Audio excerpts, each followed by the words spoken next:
ఇక కుత్బుల్లాపూర్లో అగ్ని ప్రమాదం జరిగింది. పేట్ బషీరాబాద్ పిఎస్ పరిధిలో దూలపల్లిలోని చైనా బజారులో మంటలు చెలరేగాయి. ఓ ప్లాస్టిక్ కవర్లు తయారు చేసే పాలిమర్ కంపెనీలో మంటలు ఎగిసిపడుతున్నాయి. స్థానికుల సమాచారంతో ఘటనా స్థలానికి చేరుకున్న ఫైర్ సిబ్బంది 2 ఫైర్ ఇంజిన్లతో మంటలు అదుపు చేస్తున్నారు. కుత్బుల్లాపూర్లో అగ్ని ప్రమాదం జరిగింది. పేట్ బషీరాబాద్ పిఎస్ పరిధి దూలపల్లిలోని చైనా బజారులో మంటలు చెలరేగాయి. ఓ ప్లాస్టిక్ కవర్లు తయారు చేసే పాలిమర్ కంపెనీలో మంటలు ఎగసిపడుతున్నాయి. స్థానికుల సమాచారంతో ఘటనా స్థలానికి చేరుకున్న ఫైర్ సిబ్బంది 2 ఫైర్ ఇంజిన్లతో మంటలు అదుపు చేస్తున్నారు. రైట్గా ఫైర్ యాక్సిడెంట్ కి సంబంధించి మరిన్ని డీటెయిల్స్ మా ప్రతినిధి అజయ్ అందిస్తారు. చెప్పండి అజయ్, దూలపల్లిలో అగ్ని ప్రమాదం ఎలా జరిగింది, పరిస్థితి ఎలా ఉంది అక్కడ? పేట్ బషీరాబాద్ పోలీస్ స్టేషన్ పరిధిలోని దూలపల్లి ఏరియాలో ఒక ప్లాస్టిక్ కవర్ సంబంధించి తయారీ చేస్తున్న పరిశ్రమలో ఒక్కసారిగా అగ్ని ప్రమాదం సంభవించింది. సో మనకి ప్రస్తుతం ఫైర్ సంబంధించిన అధికారులతో అనుకున్న ఇన్ఫర్మేషన్ బట్టి ఈ రోజు ఒక గంటన్నర క్రితము ఆ ఫైర్ అనేది స్టార్ట్ అయింది. ఆ ఫ్యాక్టరీ ఆ కవర్లకు సంబంధించి తయారీ కేంద్రం ఏదైతే ఉందో ఎంప్లాయీస్ ఎవరు కూడా లేరు. సాయంత్రము అందరినీ కూడా పంపించి వేశారు. ఆ కంపెనీకి సంబంధించి ఆ కార్యకలాపాలన్నీ కూడా ముగిసిన తర్వాత ఒక్కసారిగా అగ్ని ప్రమాదం సంభవించింది అనేది ప్రస్తుతము ఆ కంపెనీకి సంబంధించిన వారు కావచ్చు, ఫైర్ సంబంధించిన అధికారులు స్థానికంగా మనకు అందిస్తున్న ఇన్ఫర్మేషన్. సో ఆ బిల్డింగ్ సంబంధించి మొత్తము దట్టమైన పొగలు అలుముకోవడంతో పాటు ఒక్కసారిగా మంటలు కూడా చాలా ఫాస్ట్ గా వ్యాపిస్తున్నాయి.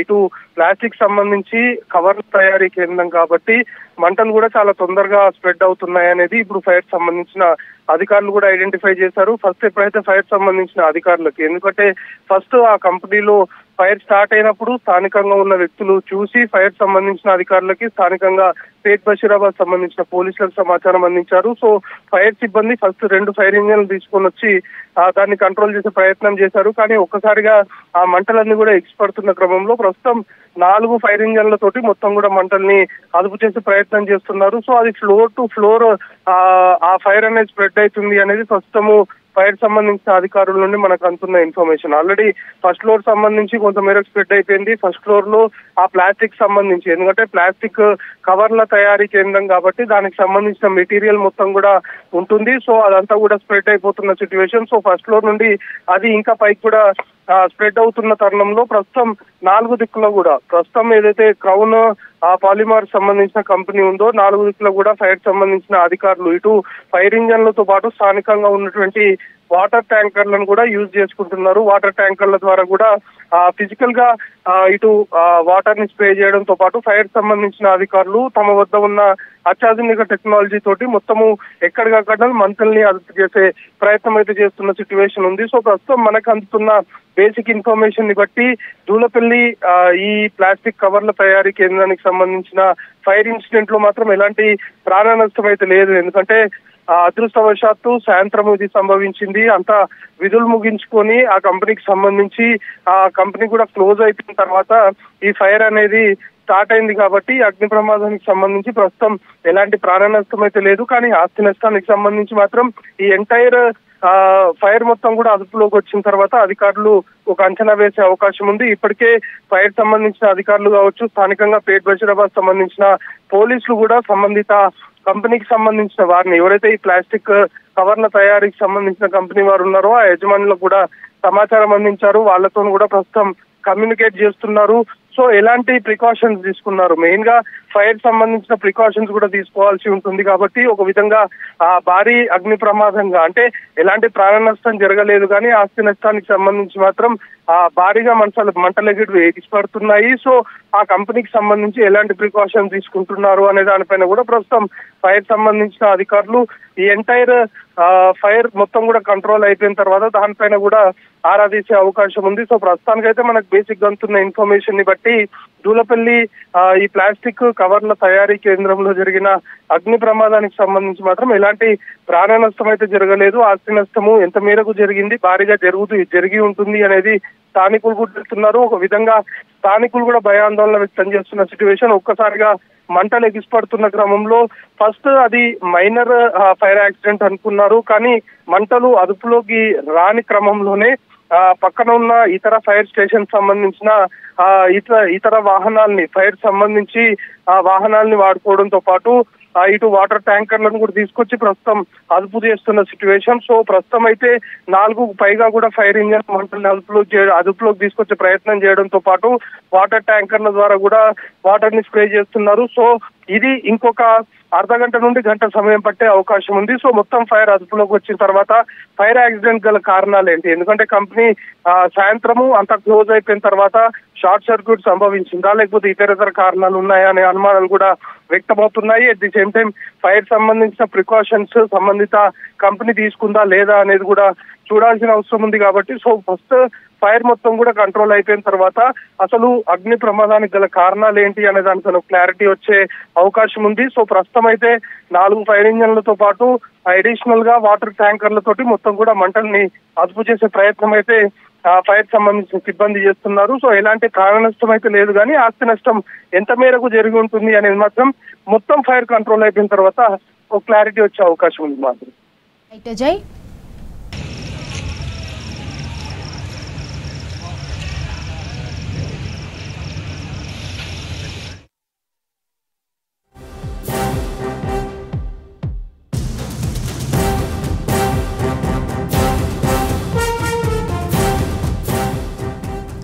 ఇక రాష్ట్రంలో అంగన్వాడీ కేంద్రాలకు 156 కోట్లు కేటాయించింది ఆర్థిక శాఖ. పోషకాహార పథకం కింద సరఫరా చేసిన వస్తువుల బిల్లుల కోసం అవసరమైన నిధులను రిలీజ్ చేసింది. రాష్ట్ర మహిళా శిశు సంక్షేమ శాఖ ఆధ్వర్యంలో జిల్లాల వారీగా వస్తువులు, కూరగాయలు, గ్యాస్ సరఫరాలు, ఇంటి అద్దెల వంటి ఖర్చుల కోసం వీటిని ఉపయోగించనున్నారు. ఇక ఖర్చులకు సంబంధించిన అన్ని బిల్లులను వెంటనే ఇవ్వాలని జిల్లా మహిళా శిశు సంక్షేమ అధికారులకు ఆదేశాలు జారీ చేసింది మహిళా శిశు సంక్షేమ శాఖ డైరెక్టరేట్. వచ్చే 2 రోజుల్లోపు అన్ని జిల్లాలు తమ బిల్లులను ఆన్లైన్లో సమర్పించాలని ఆదేశించింది. రాష్ట్రంలో అంగన్వాడీ కేంద్రాలకు 156 కోట్లు కేటాయించింది ఆర్థిక శాఖ. పోషకాహార పథకం కింద సరఫరా చేసిన వస్తువుల బిల్లుల కోసం అవసరమైన నిధులను రిలీజ్ చేసింది. రాష్ట్ర మహిళా శిశు సంక్షేమ శాఖ ఆధ్వర్యంలో జిల్లాల వారీగా వస్తువులు, కూరగాయలు, గ్యాస్ సరఫరాలు, ఇంటి అద్దెల వంటి ఖర్చుల కోసం వీటిని ఉపయోగించనున్నారు. ఇక ఖర్చులకు సంబంధించిన అన్ని బిల్లులను వెంటనే ఇవ్వాలని జిల్లా మహిళా శిశు సంక్షేమ అధికారులకు ఆదేశాలు జారీ చేసింది మహిళా శిశు సంక్షేమ శాఖ డైరెక్టరేట్. వచ్చే 2 రోజుల్లోపు అన్ని జిల్లాలు తమ బిల్లులను ఆన్లైన్లో సమర్పించాలని ఆదేశించింది.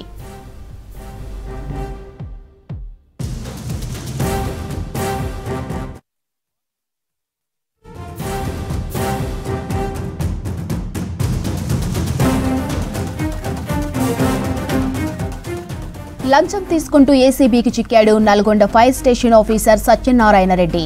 జిల్లా కేంద్రంలోని ఫైర్ డిపార్ట్మెంట్ ఆఫీసులో క్రాకర్స్ వ్యాపారి దగ్గర 8,000 లంచం తీసుకుంటూ ఉండగా రెడ్ హ్యాండెడ్ గా పట్టుకున్నారు ఏసీబీ అధికారులు.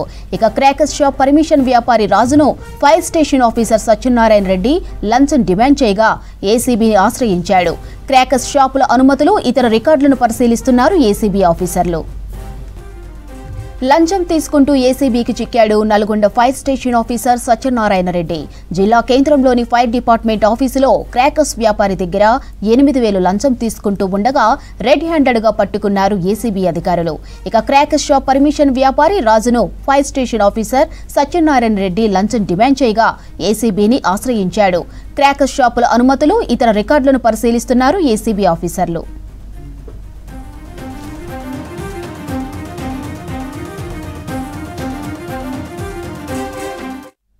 ప్రతి ఏటా దీపావళికి పటాకులు పేల్చేందుకు అంతా ఆసక్తి చూపిస్తూ ఉంటారు. పటాకులు ఎక్కడ కొనాలో ప్లాన్ చేసుకుంటూ ప్రజలు. అయితే సరోజినీదేవి కంటి ఆసుపత్రి సిబ్బంది కూడా దీపావళి కోసం సిద్ధమవుతున్నారు. దీపావళి రోజు అదనపు డాక్టర్లు, సిబ్బంది అందుబాటులో ఉండనున్నారు. ఇక పండుగకు పటాకులు పేల్చే సమయంలో అయ్యే గాయాలకు చికిత్స అందిస్తున్నారు డాక్టర్లు. ప్రతి సంవత్సరం దీపావళి తెల్లారి సరోజినీదేవి కంటి ఆసుపత్రికి ట్రీట్మెంట్ కోసం క్యూ కడుతుంటారు బాధితులు. ఇక పటాకులు పేల్చేటప్పుడు జాగ్రత్తలు తీసుకోవాలంటున్న సరోజినీదేవి కంటి ఆసుపత్రి సూపరింటెండెంట్ డాక్టర్ మోదినితో Srisailam face to face. Diwali పండుగ వచ్చిందంటే ఆ సందడి అంత ఇంత ఉండదు. చిన్న పెద్ద అందరు కలిసి పటాకులు కాల్స్తూ ఉంటారు, సరదాగా గడుపుతుంటారు. కానీ ఆ మరుసటి రోజు మాత్రం మనం ఖచ్చితంగా ఐ హాస్పిటల్ దగ్గర క్యూ లైన్ చూస్తుంటాం. ప్రధానంగా సరోజినీదేవి కంటి ఆసుపత్రి దగ్గర అయితే మేజర్ కానీ మైనర్ కానీ అక్కడ ఆ గాయాలైన వాళ్ళందరూ కూడా సరోజినీదేవి హాస్పిటల్కి వస్తుంటారు. ఇది దివాళీ తర్వాత తెల్లారి జరిగేటువంటి తంతు. ఎన్నిసార్లు చెప్పినా కూడా మళ్ళీ మళ్ళీ దాని పునరావృతం అవుతూనే ఉంటుంది. సో ఈసారి ఎర్లీగా కొంచెం చెప్దామనేటువంటి ఇదొక ప్రయత్నము. ఒకవేళ పండగ చేసుకోవాలి, పటాకులు కాల్చాలంటే ఏం జాగ్రత్తలు తీసుకుంటే మనం వాటి ప్రమాదాల బారిన పడకుండా ఉండొచ్చు. ఈ అంశానికి సంబంధించి సరోజినీదేవి కంటి ఆసుపత్రి సూపరింటెండెంట్ డాక్టర్ మోదిని గారు ఉన్నారు. ఆమెను అడిగి మరిన్ని విషయాలు తెలుసుకుందాం. సాధారణంగా మీకు ఇది రెగ్యులర్ అయి ఉంటుంది, దివాళీ కాగానే తెల్లారి పేషెంట్లు వస్తుంటారు, దానికోసం మీరు ముందస్తు కూడా ప్రిపేర్ అవ్వాల్సి ఉంటుందేమో. సో మీరు చూస్తుంటారు రెగ్యులర్గా ఎట్లాంటి సివియారిటీ ఉంటుంది, ఎంత ఇబ్బంది ఉంటుంది వాళ్ళకి వచ్చినప్పుడు, పేషెంట్ల కండిషన్స్ ఎట్లా ఉంటాయి? వచ్చిన పేషెంట్లలో వెరీ సివియర్ ఇంజరీస్, చూపు పోయే లెవెల్ ఇంజరీసు మేబీ అరౌండ్ 10 to 20%. మిగతావి అన్నీ మైనర్ ఇంజరీస్ ఉంటాయి. కాకపోతే కొన్నిటికి లాంగ్ టర్మ్ ట్రీట్మెంట్ అవసరం పడవచ్చు, కొన్ని 1 week 10 daysలో హీల్ అయిపోతాయి. సో ఇప్పుడు మళ్ళీ దీపావళి రాబోతుందండి, వాళ్ళకి మీరు ఎట్లాంటి జాగ్రత్తలు చెప్తారు? పటాకులు కాల్చాలని అందరూ అనుకుంటారు, చిన్నవాళ్ళు పెద్దవాళ్ళు. సో అవి ఆ ఆనందం పోకుండా ప్లస్ ఈ ఐ ఇష్యూస్ రాకుండా ఉండాలి అంటే ఏం చేస్తే బాగుంటుంది? పటాకాల్లో కూడా చాలా వెరైటీస్ ఉంటాయి. వాటిలో బాంబ్స్ అనుకోండి, ఆర్ అనార్లు అనుకోండి, అట్లాంటివి కొన్ని బర్స్ట్ అయ్యే అవకాశాలు ఉంటాయి. రాకెట్స్ అనుకోండి, అవి బర్స్ట్ అయ్యే అవకాశాలు ఉంటాయి. చిన్నవి మనకు అంత ఫుల్ జడీలు అనుకోండి, అవి అంత డేంజరస్గా ఉండవు. సో ఇవి బర్స్ట్ అయ్యే పటాకాలు కాల్స్తున్నప్పుడు పిల్లలను అన్సూపర్వైజ్డ్గా వదలవద్దు అని అడుగుతున్నాం. పిల్లలైనా పెద్దలైనా బ్రేవ్డలో పోయి మేము చాలా బ్రేవ్, మేము ఏదైనా చేస్తాము, చేతిలో కాలుస్తాము బాంబ్ని, అవన్నీ అట్లాంటి హీరోయిజంలు చేయకూడదు. బికాజ్ కంటికి ఒకసారి గాయం తగిలితే కొన్నిసార్లు మనము ఎవరు ఏమి చేయకుండా ఉంటాము, చేతులు ఎత్తేయాల్సి వస్తుంది కంటి గాయము సివియర్గా ఉంటే. ఏదైనా మనము హ్యాపీనెస్ చేస్తుంటే, ఏదైనా ఎంజాయ్ చేస్తుంటే ప్రికాషన్స్ తీసుకోవడము ఎప్పటికైనా మేలు. సో ప్రికాషన్స్ డెఫినెట్లీ చిన్న పిల్లలను హూ కెనాట్ జడ్జ్ కరెక్ట్ ఏంటి రాంగ్ ఏంటి, ఎలా చేస్తే డేంజర్ అనేది వాళ్ళు ముందు చూపు లేని పిల్లలు, లేని ఏజ్లో ఉన్నవాళ్ళు, యూత్ అనుకోండి, ఒకరినొకరు పోటీగా ఏదో డేంజరస్ పని చేయడానికి చూసే వాళ్ళు అయినా కండి అన్సూపర్వైజ్డ్గా వాళ్ళు చేయకూడదు, అన్సూపర్వైజ్డ్గా వాళ్ళు కాల్చకూడదు. ప్రొటెక్టివ్ ఐ గేర్ వేసుకుంటే చాలా మంచిది. It is excellent to wear protective eye gear, goggles, white goggles అలా దొరుకుతాయి, కానీ అది వేసుకొని చేస్తే చాలా బెస్ట్.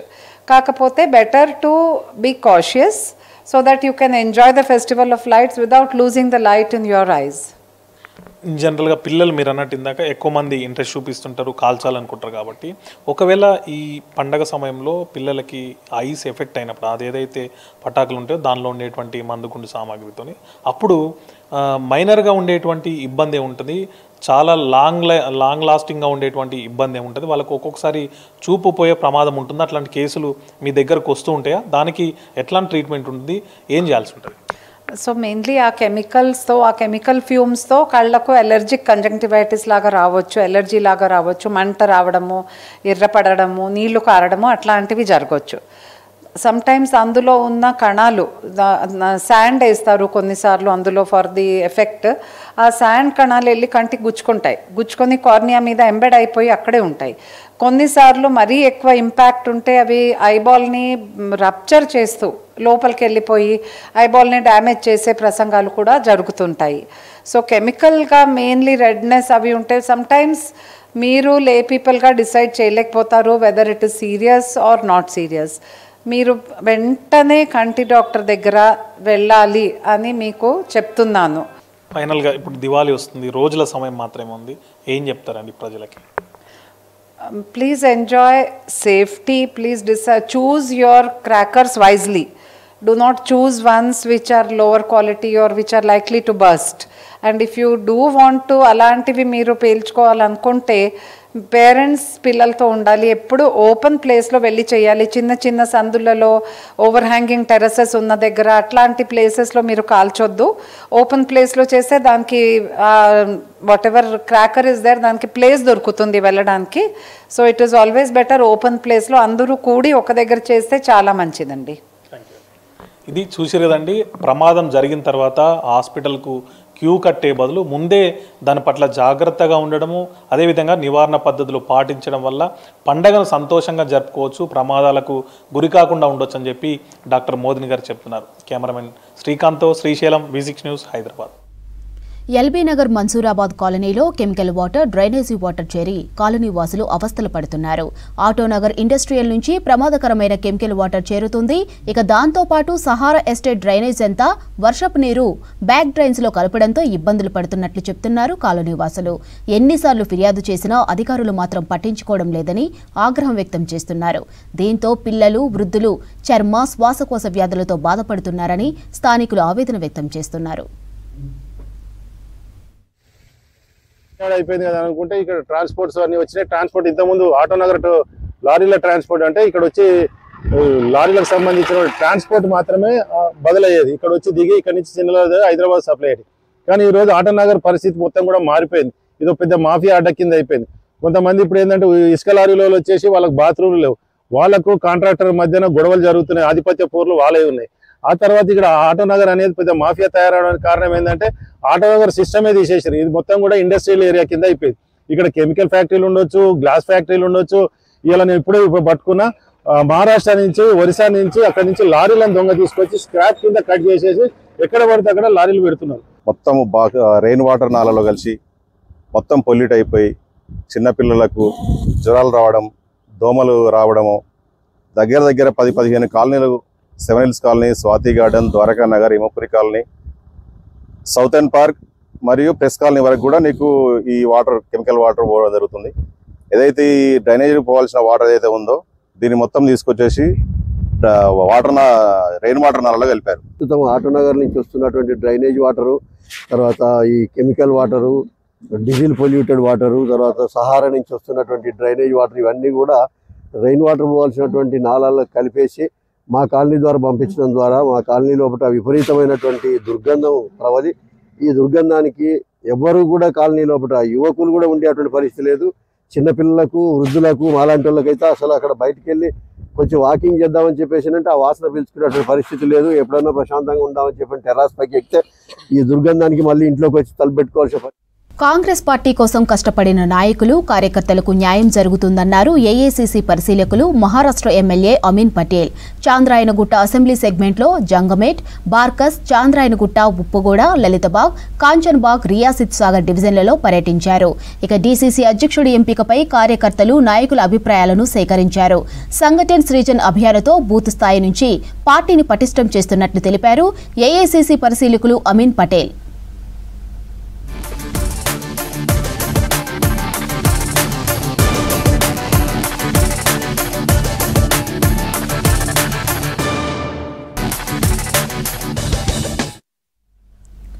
ఎన్నో ఏళ్లుగా కోర్టులు బీసీలకు అన్యాయం చేస్తున్నాయని ఆరోపించారు BC JAC chairman R Krishnaiah.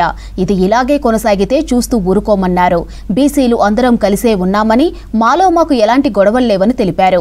ఈ నెల 18న శాంతియుతంగానే ధర్నా చేస్తామన్నారు. అన్ని పార్టీలు బీసీ ధర్నాకు మద్దతు ఇస్తాయంటున్న ఆర్ కృష్ణయ్యతో Mounika face to face. Kamareddy చెప్పినట్టు బీసీలకు రిజర్వేషన్స్ ఇచ్చేంత వరకు కూడా పోరాటం ఆపమని గత కొన్ని నెలలుగా అయితే ఇటు బీసీ బాధలందరూ కూడా పోటీ చేసిన పరిస్థితి కనిపిస్తుంది, పోరాటం చేసిన పరిస్థితి కనిపిస్తుంది. దీనికి మద్దతుగానే ఈ నెల 18 తారీఖున రాష్ట్ర వ్యాప్తంగా కూడా బంద్ని ప్రకటించారు. ఈ పిలుపుకు అందరూ మద్దతుగా చెప్పడం జరిగింది. మరి ఈరోజు మనతో పాటు ఆర్ కృష్ణ గారు మనతో మాట్లాడదాం. అన్న, ఫస్ట్ టైం బీసీలు అందరూ ఒక ఐకమత్యంతో వచ్చి ఇలాంటి పోరాటం చేయడం, సో ఏం చెప్తారు బీసీ బాధలకు, ఏం చెప్తారు ఫస్ట్ మీరు? రాష్ట్ర వ్యాప్తంగా అన్ని బీసీ సంఘాలు, ప్రజా సంఘాలు, రాజకీయ పార్టీలు పెద్ద ఎత్తున బంద్కు మద్దతు ప్రకటిస్తున్నారు. 136 బీసీ కుల సంఘాలు, 35 బీసీ సంఘాలు, అదేవిధంగా టీఆర్ఎస్ పార్టీ, అదేవిధంగా బీజేపీ పార్టీ, ఇంతకు మొదల సిపిఐ పార్టీ, అన్ని రాజకీయ పార్టీలు కూడా బంద్కు పోటీ పడి మద్దతు ఇస్తున్నారు. కాబట్టి బంద్ చాలా బ్రహ్మాండంగా సక్సెస్ అవుతుంది. స్కూళ్ళు బంద్ అవుతాయి, కాలేజీలు బంద్ అవుతాయి, పరిశ్రమలు బంద్ అవుతాయి, వ్యాపార సంస్థలు బంద్ అవుతాయి. ప్రతి సంస్థ సమాజంలో ఉన్న వ్యాపార, పారిశ్రామిక, విద్య, అన్ని సంస్థలు కూడా బంద్లో పాల్గొంటున్నాయి. ప్రజలందరూ రోడ్డు మీదకి వచ్చి నిరసన కూడా చెప్తున్నారు. నిన్న ఈరోజు చూసినాం బీసీల మధ్యలో కొంచెం గొడవ ఘర్షణ వాతావరణం కనిపిస్తుంది. ఏంటి దీనికి కారణం ఏంటి? మీకు కోఆర్డినేషన్ లేకపోవడమే అంటారా? మేము బీసీ ఉద్యమము బలంగా ఉంది. ఈ గొడవ ఏమని ఎందుకైతుంది? నాకు పదవి కావాలి, నాకు పదవి కావాలి, నేను ఉద్యమంలో పోటీ పడాలి, నాయకత్వం కోసం పోటీ పడుతున్నారు. అది మంచి పరిణామం. అంటే ఉద్యమం ఎంత బలంగా ఉంటే నాయకత్వం పోటీ పడతారు. నాకు పదవి కావాలి, నేను పోరాటం చేస్తాను, నాకు పదవి కావాలి, నేను పోరాటం చేస్తాను, పోటీ పడుతున్నారు అందరు. ఈరోజు సుప్రీంకోర్టు ఇచ్చిన తీర్పుని ఏ విధంగా చూస్తారు? సుప్రీంకోర్టులో స్టే తొలగించడానికి నిరాకరించింది. తప్పనిసరి మళ్ళీ హైకోర్టులో చూసుకోమన్నది. మేము పోరాటం చేసి అన్ని వ్యవస్థలకు బీసీలకు జరుగుతున్న అన్యాయం మీద పోరాటం చేస్తాం. న్యాయం జరిగే వరకు స్తంభింపజేస్తాము, ప్రజా జీవితాన్ని స్తంభింపజేస్తామని హెచ్చరిస్తున్నాం. ఇప్పటికీ మీరు కొంతమంది బీసీలకు అయితే అన్ని పార్టీలు మద్దతు చెప్తున్నాయి, కానీ ఎంతవరకు నిజంగా ఆ రోజు మద్దతు ఇస్తారు, రాను రోజులు మాకు నిజంగా ఎంతవరకు మద్దతు వస్తుంది అని ప్రశ్నార్థంగా కనిపిస్తుంది చెప్తున్నారు. మీరేం చెప్తారు దీనిపైన? పార్టీలు, ప్రజా సంఘాలు అన్నీ కూడా మద్దతు ఇస్తున్నాయి. ఇవ్వని వాళ్ళందరికీ పక్కకు తప్పుకుంటారు, వాళ్ళకి గుర్తింపు ఉంటుంది. లేదు మద్దతు ఇస్తున్నారు, ఇస్తారు కూడా. గతంలో ఇచ్చారు, చిత్తశుద్ధితో పాల్గొన్నారు. ఆ పార్టీలో ఉన్నటువంటి బీసీలు కార్యకర్తలు పోరాడతారు వచ్చి. అందరూ కూడా అవి కొద్దిగా ఉంటాయి మైనర్ పొరపాటు, కానీ ఖచ్చితంగా మద్దతు ఇస్తారు వాళ్ళు. బంద్ అంటే ఏ విధంగా ఉండబోతుంది? ఆ రోజు మీరు అందరూ సమావేశం అయ్యే అవకాశాలు ఉన్నాయి? స్కూళ్ళు బంద్ అవుతాయి, కాలేజీలు బంద్ అవుతాయి, దుకాణాలు బంద్ అవుతాయి, పారిశ్రామిక సంస్థలు బంద్ అవుతాయి, మెడికల్ షాపులు, హాస్పిటల్ తప్ప మొత్తం అంతా ప్రజా జీవితం ఆగిపోతుంది. ప్రజలు తిరిగినప్పుడు బీసీల నుంచి మీకు ఎలాంటి స్పందన కలుగుతుంది? ఈ ఉద్యమం ద్వారా కేంద్ర ప్రభుత్వము, రాష్ట్ర ప్రభుత్వము, కోర్టులు అన్నీ కూడా రియలైజ్ అవుతాయి. మొత్తంగా అయితే ఎల్లుండి జరగబోయే బంద్కి అయితే అందరూ కూడా మద్దతు ఇస్తున్నట్టు కూడా తెలుస్తున్న పరిస్థితి కనిపిస్తుంది. ముఖ్యంగా ఆ రోజు ఎమర్జెన్సీ సర్వీస్గా చెప్పే హాస్పిటల్స్ కావచ్చు, మెడికల్ షాప్స్, ఇవి మినహా అన్నీ కూడా కంప్లీట్గా బంద్ ఉండే అవకాశం కనిపిస్తుంది. అన్ని పార్టీలు కూడా వాళ్ళకి మద్దతు ఇవ్వడంతో పాటు బీసీలో ఐకమత్యం పెరిగింది, అందరూ కూడా పోటీతత్వంతో ముందుకు వెళ్తున్నట్టు కూడా ఆర్ కృష్ణ చెప్తున్న పరిస్థితి కనిపిస్తుంది. కెమెరాపర్సన్ అనిల్తో మోనికా కృష్ణ, హైదరాబాద్. బీజేపీ చర్యలపై నిరసనగా బీసీ బంద్ జరగవలసిన అవసరం ఉందన్నారు సిపిఎం రాష్ట్ర కార్యదర్శి జాన్ వెస్లీ, తమ్మినేని వీరభద్రం. ఈ నెల 18న బీసీ జేఏసీ బంద్ పిలుపునకు మద్దతిస్తున్నప్పటికీ తాము సపరేట్గా పాల్గొంటామని చెప్పారు. ఇక బంద్లో బీజేపీ భాగస్వామి కావడమే కారణమని చెప్పారు. అందుకే ఆ వేదికలో తాము పాల్గొనదలుచుకోలేదన్నారు సిపిఎం నేతలు.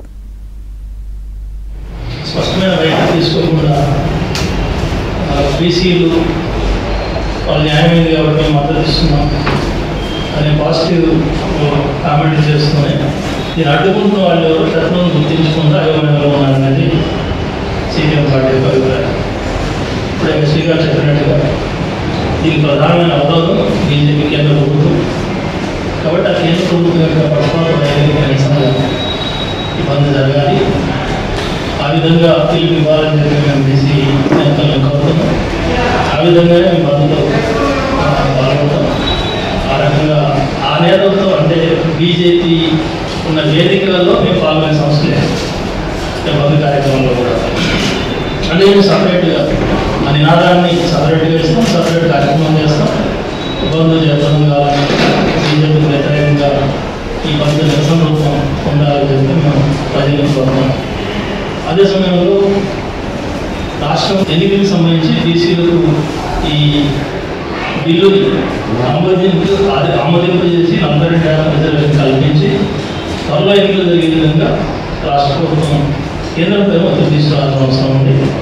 18వ తారీఖున రాష్ట్ర వ్యాప్తంగా సిపిఎం పార్టీ ఆధ్వర్యంలో అన్ని మండలాలు, పట్టణ కేంద్రాలు సిపిఎం పార్టీగా ప్రత్యేకంగా ప్రదర్శనలు, అట్లాగే మోటార్ సైకిల్ యాత్రలు, ధర్నాలు, వివిధ రూపాల్లో నిరసన కార్యక్రమాలు కేంద్ర ప్రభుత్వానికి వ్యతిరేకంగా నిర్వహించాలని చెప్పి పిలుపునివ్వడం జరుగుతుంది. రాష్ట్ర వ్యాప్తంగా మొత్తం బీసీ సంఘాలు కానీ, అట్లాగే వామపక్షాలు కానీ, ఇతర అభ్యుదయ భావాలు, లౌకిక శక్తులంతా కూడా కేంద్ర ప్రభుత్వం బీసీ రిజర్వేషన్లకు వ్యతిరేకంగా జరిగేటటువంటి సభల్లో సినీ హీరో చిరంజీవిని క్రికెటర్ తిలక్ వర్మ కలిశారు. మనశంకర్ వరప్రసాద్ గారు సినిమా సెట్స్ లో ఆయన్ను మీట్ అయ్యారు. ఇక ఆసియా కప్ ఫైనల్లో పాకిస్తాన్పై భారత విజయంలో కీలక పాత్ర పోషించిన తిలక్ వర్మను చిరంజీవి పూలమాలతో సన్మానించారు. కాసేపు చిరంజీవితో పాటు చిత్ర యూనిట్ తో మాట్లాడారు తిలక్ వర్మ. తిలక్ వర్మ ప్రతిభను కొనియాడారు చిరంజీవి. ఆసియా కప్ లో గెలిచిన తరువాత తిలక్ వర్మ సెలబ్రేషన్ ఫోటోను అందించారు. అనంతరం తిలక్ తో కేక్ కట్ చేయించింది చిత్ర యూనిట్.